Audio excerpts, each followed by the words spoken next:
গাঁদা একটি অতি পরিচিত উদ্ভিদ।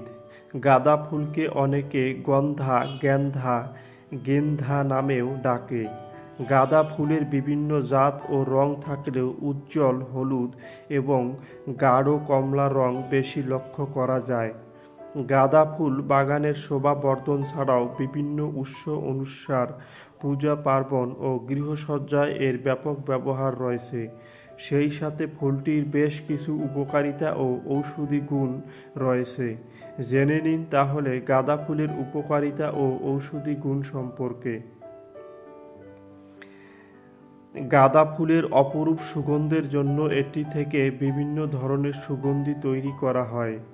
গাঁদা ফুলে থাকা অ্যান্টিঅক্সিডেন্ট ও ফ্ল্যাভোনয়েড নামক উপাদান মানবদেহের ক্যান্সার কোষ এর বৃদ্ধি প্রতিহত করতে সক্ষম।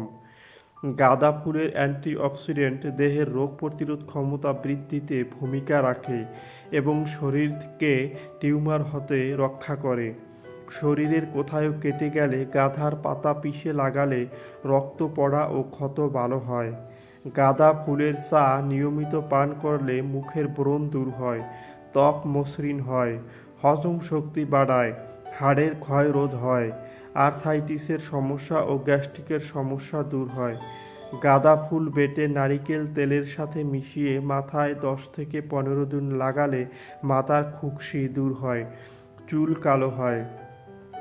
গাঁদা ফুল শুকিয়ে পুড়ে ছাই দিয়ে নিয়মিত দাঁত মাজলে দাঁতের গোড়া শক্ত হয়, মুখের দুর্গন্ধ দূর হয়, মুখের ঘা থেকে রক্ষা পাওয়া যায়।